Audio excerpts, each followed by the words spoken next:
I'm asking, you're the mom. This week is sleeping. How I miss sleep, man. Welcome back and happy Tuesday, turkeys. How long have we known each other? We've known each other for 2 decades. I am not apologizing for who I am or what I like or the people that I love. How do I be a wife? How do I be a mom? And how do I be myself in all of that? You didn't see that coming, did you? Good morning. Happy Tuesday, turkeys. Happy Tuesday. We are back for, it might be the last one. We might have one more. We'll see. We're in charge. But Ask Me Anything Mom Edition. Yeah, this Okay, is we've go been ahead. recapping. I'm just going to lay the groundwork. But you work full time. Your husband works full time. You have a basically 3-month-old, and then you have basically an 18-month-old-ish. 18 months. Isn't that No, 20? I Yeah. mean, It's yeah, like I two and meant the he's other 2.5. one. Whatever. You have a 2.5-year-old, and that's where we are. Okay, number one, you guys did co-sleeping with your first. I don't know if that's the channel that you want to go down, but I really want to talk to you about co-sleeping because I'm fascinated. Yeah. Tell us what it is, number one. Okay. I first want to say something interesting from it kind of bounces off of our last conversation last week about mom guilt and being overstimulated and the lack of sleep doesn't really help all that kind of stuff. Studies have shown on average for the first year of a baby, whether it's your first or your second or whatever, moms lose an average of 274 hours in their first year. 274 hours? Of sleep. Doesn't that feel like a lot? Anyway, so sleep is so hard. Okay, so going back to your question. Yes, we co-slept with our first. That was not the plan. Now, I didn't go into it gung-ho about sleep training either because I don't love the thought process behind letting my baby cry it out because I feel as though the new studies that have come out, it's not that they just fall asleep. It's that they go into fight or flight and they basically shut down and they fall asleep because they're so emotionally dysregulated that no one's come and helped them. So in my head, I'm like, I can't do that. So, but that was not the plan. With our first, really, there's 2 factors, I think. One, I definitely had some postpartum anxiety and probably slight depression, which I wasn't aware of until looking back. And I think that's due to just the circumstances surrounding the birth. And I kind of feel I've said this before, but I feel like I trauma bonded with my son because it was a lot. Okay. And then the second thing is I don't know why, but when he would sleep in the bassinet, he wouldn't just like lay on his back. He would turn over and like stick his face up against the bassinet, and I'm like, surely he's suffocating. Surely. Just, you just, anyway. So for all those reasons, we end up co-sleeping. Yeah. Okay, I think we should just explain that when you talk about the bassinet, you have one that is open on one side, closed on 3, and shoved into your mattress. So there's no barrier between the baby and their bassinet. And then there's like a crack that is the mattress, and then it's you, correct? I wish that was the case. No, the bassinet actually sits lower. So like the mattress is here. There's a tiny little crack, and then it kind of comes down, and that's the bassinet. So basically his head was pushed against it's about 4 to 5 inches lip, and then the mattress that we have. Okay. I wish it matched evenly. It would have been a lot easier to like just pick them up and roll them over, but our bassinet sits a little bit lower. But yes, that's Okay. essentially what it is. But it's open on the side and it's crammed into you, and you can reach over and they're right there. Yes. Okay. Yeah. So like they're Sorry. really close regardless, but also the whole shoving his face up against the side of it just really made me nervous. And the fact that he was kind of sleeping on his side, like what if he rolled completely over and he was like face down? It's just all those things, all those thoughts. Well, yeah, we end up I don't even know how we got there. I would just go to sleep with him on my chest. And there's a lot of safe rules or guidelines, I'll say, of like how to safely co-sleep. I will say I didn't read any of those, and I kind of just did what I felt comfortable with. Okay. And to set the record straight, other developed countries co-sleep. Like our 1,000%. country got really fixated on not doing that because there were some legitimate issues. I have heard things where people talk about a lot of times where there were problems. Somebody was artificially sleeping with a sleep aid, whether prescribed or otherwise, or maybe drank too much. Anyway, that's And neither here just nor there. And it's not worth knowing arguing yourself about. too, if you're a really heavy sleeper, probably not a good idea because my husband is a very heavy sleeper and I wouldn't feel the same I wouldn't feel the same if he had done it versus me. Obviously, he Okay. didn't want to do it anyway, but I was so alert. And I also think there's like that little mom instinct where you're so in tuned. There was also Mhm. someone said something like within like 0.2 seconds of your baby waking, the mom is like, your nervous system kicks in and you're like, my Yeah. baby's awake. I need to like make sure they're okay. So with him being on me and so close, the easiest thing for me to do was like literally look at him, literally feel him breathing on me. And I'm like, we're good. We're all good. Yeah. And that obviously helped regulate him. He was like such an easy baby, which is like laying on my chest. Anytime you pick him up, he would just melt and fall asleep. So it made it easier and it made sleeping a lot easier in the beginning because we could sleep for long stretches because he was with me and he was comfortable and we were all safe and sound and I could actually get sleep. Yeah, that makes sense. And I know we have other friends that did it where they did the whole, like, they didn't have covers on the bed, Hmm. or they had covers tucked in below their waist and they wore, like, big sweatshirts or things like that, so their kid sleeping between them wasn't at risk of getting tangled up in covers. And like Yeah. you said, there's a bunch of guidelines and then it's individual per person. But I just find it really interesting that growing up and for my parents' generation, like my mom heard about people co-sleeping, in recent, she was like, "What is that?" And it was this huge, and I was like, "Sue, Yeah. actually, this is not shocking in other parts of the world, and it's possible to do safely, and people do it, and you don't need to call Child Protective Services." Anyway, so that was your choice with your first. Pros, it sounded like I mean, obviously it worked for you, and I know you wouldn't go back and do it differently. Right.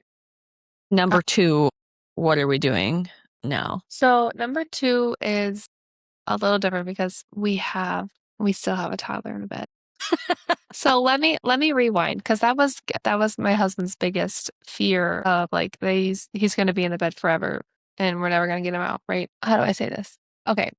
The other thing about co-sleeping, everyone's like, how do you keep your marriage intact? Okay, well you just get creative and you let them fall asleep and then you leave the room or whatever or Yeah, whatever, yeah, you know. yeah. You're Anyway, so not that was living in like a one-room apartment, so you can right.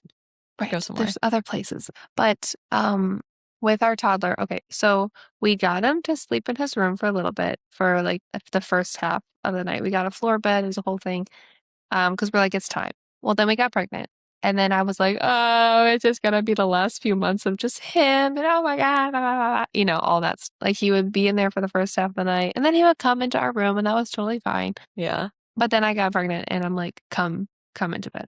Like I want to cuddle with you. And Yeah. Kenny actually felt kind of the same at that point. And then when the baby came, obviously my 2.5-year-old isn't going to want to go on the other side of the house and sleep over there when the baby's right next to me. Like, so we're all in there. Okay. So because my toddler's in the bed, I don't feel as comfortable safely co-sleeping because he moves a Yeah. lot. He's all Yeah. over the place. And it's just like I can't trust him while he's sleeping. I could always there has been times where we're just having a rough night and my Mhm. baby is just fussing and just not having it. And I'll pick him up and we'll co-sleep and I will turn away from my toddler and the baby will be even farther away on the edge of the bed, but that's where the best bassinet is. So like Yeah. the worst case scenario, which has never happened, but if he were to fall off the edge, like he would have like a 3-inch drop to the bassinet. Like it's fine. Yeah. But He's gonna have worse in life with growing up with an older brother. oh my God. Already. Anyway, but so yeah, so right now though, my baby is in the bassinet, I would say 95% of the time. Because I am so tired. Yeah. I'm so tired from having a 3-month-old, but also a toddler. And Yeah. by the time I want to go to bed, I kind of want some good sleep.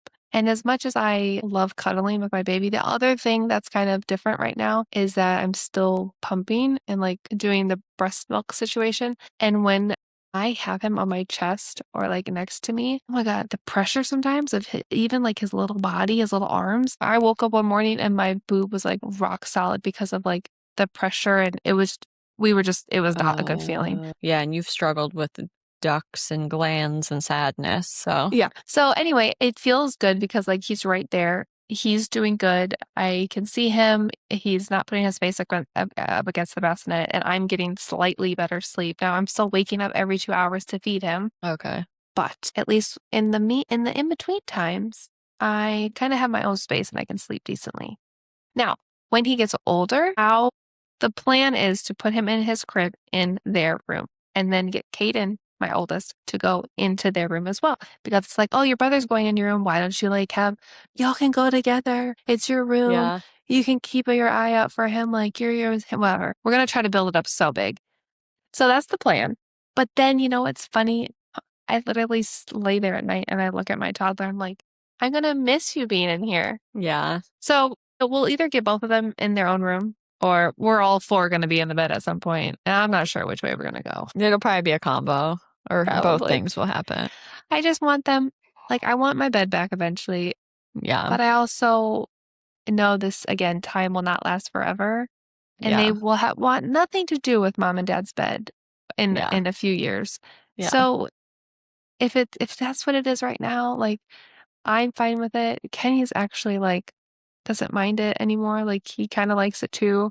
And I was going to say, you guys, what is Kenny's? Because I think that's always, not always, but I can see that if there's going to be a discrepancy in the way the two parents feel, it's going to be the dad. I think in the beginning of our first, there was concern that I don't think he was ever concerned about the safety of it because he trusts me, but he was concerned that he's going to be in our bed forever. 2.5 years later, yes, he is. But I think he was thinking long-term, socially problematic. Yeah. But I'm like, but it is normal in all these other cultures.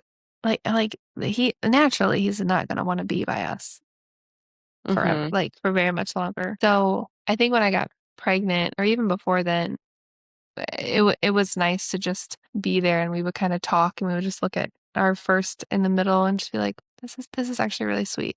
I love that he's just here with us. And like you said, you guys have found workarounds and ways that you all are still able to connect and you can put him to bed and then you can leave and you guys have a whole house. So yeah, it's a sacrifice in your relationship, but it's also you're not causing harm to your marriage.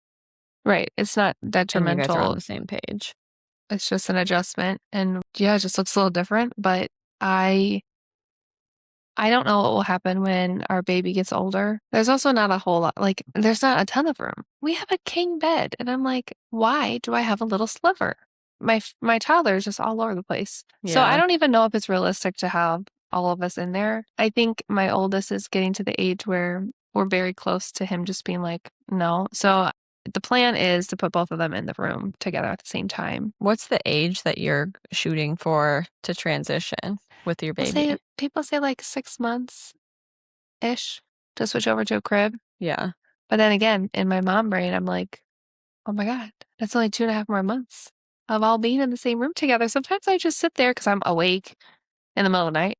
And it's just nice to look around at the whole family's there. And also, even Kenny pointed out, he's like, yeah, when he wakes up in the middle of the night, it's nice that he's right there versus first world problems. But to walk all the way across the other side of the house to get him and cuddle and console them or whatever, it's kind of more of a pain in the butt for us. I don't blame you. I think I remember you saying that when you were trying to originally transition your first before you had the baby. And it was so much more work to put him to bed in his room. So much more. And then at some points I was just like, well, shit, I might as well just fall asleep in here with you, dude, because it's taking forever. And yeah, we got him a twin floor bed. So there was times where I would just fall asleep and then I'd wake up at 1 o'clock. Oh my God, I fell asleep and I need to go into my own room now. Is there any kind of a sleep training or routine things that you guys have done or found helpful? I don't know if that's the right language, but is there anything you would recommend?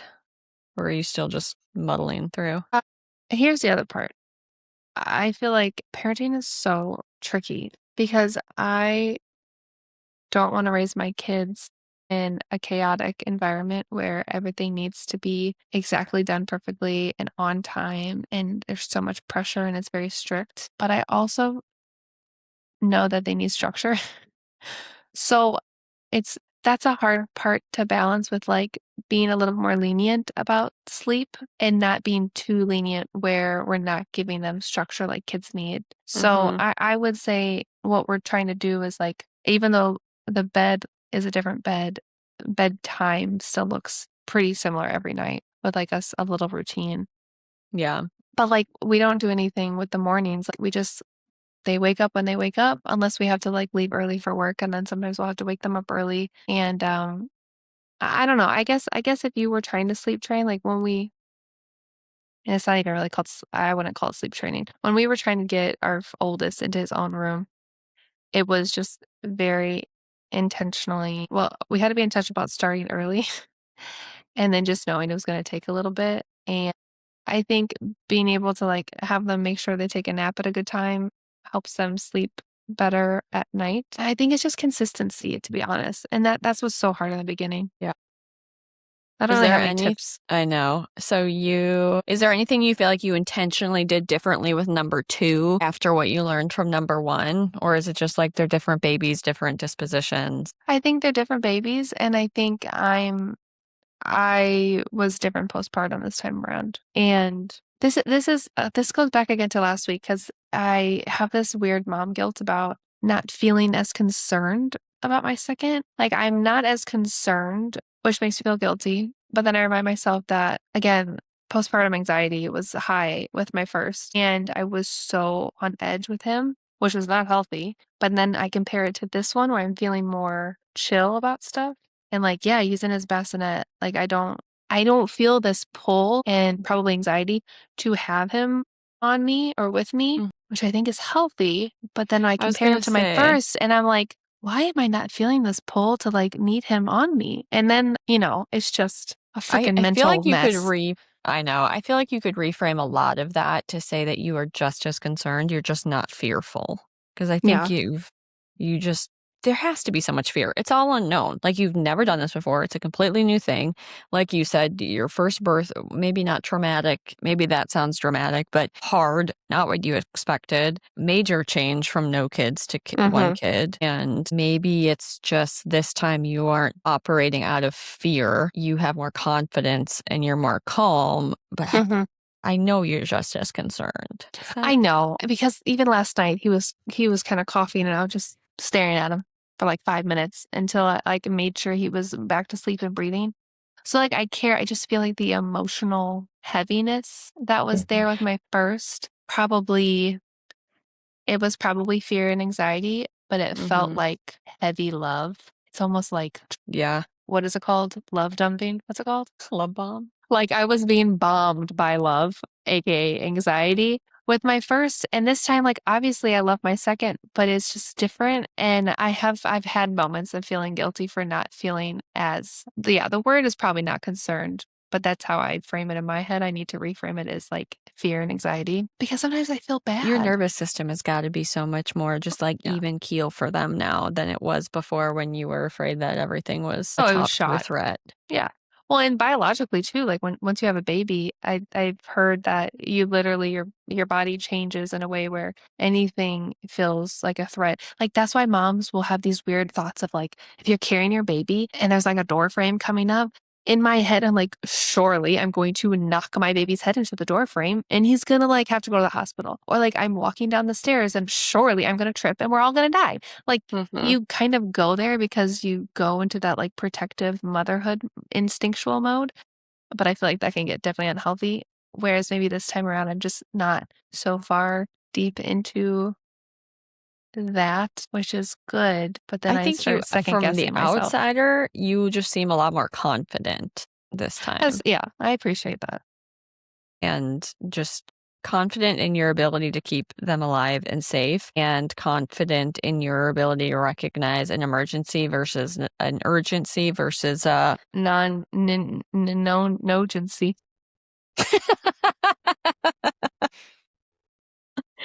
All right. Well, I've picked your brain to the extent that I feel that I am able. I would love to hear from a not co-sleeper. I don't know. Yeah, Does I anyone I have thoughts? really I'm curious. I and no judgment. This is a judgment-free zone.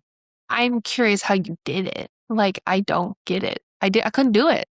Yeah. So I'm curious, and I think everyone has to do what feels right for them. And that's what I've told other people that I've talked to, like where they're struggling with what they should do because maybe they don't feel confident in either setting yet. I'm just like, well, you got to just figure out a way where you're comfortable and you know your baby's good and just go with that. Um, 'Cause, yeah, I we think did the my whole biggest thing. takeaway is that it's an option. Like, co-sleeping is an Yes. option, and there are safe ways to do it instead of it just being like, "Absolutely not, don't ever," and then people doing it in secret and feeling like something horrific is gonna happen. Yeah. Yeah, if you are safe with it and it works for your family dynamic, obviously that's what happened with us, so I'm whatever, it's a personal choice just like anything in parenting, and I as much as there was times where I regretted it and wish we would have done it differently, at this point, I am very fortunate to be in this situation, and I will cherish these years with them, with us, for sure. Yeah. So, yeah. Any last remarks? No, and everyone says sleep when the baby sleeps, and that's just bullshit because there's so many other stuff that you need to do and wanna do, like but if you do have help and someone's like, "Go take a nap," you should just take it. Like, it's like take the Yeah, compliment. Take the opportunity to take a nap and get some sleep because you will be functioning at a much better level, especially in those early days, if you can just get a little bit of rest. And, yeah, if you have help, I would just take the help. I That's all. like that. That's a good piece of advice for everyone all the time in general. Yes. All right, my friend. Well, thank you as always. I love picking your brain, and until next week, I love you. Bye. Love you. Bye.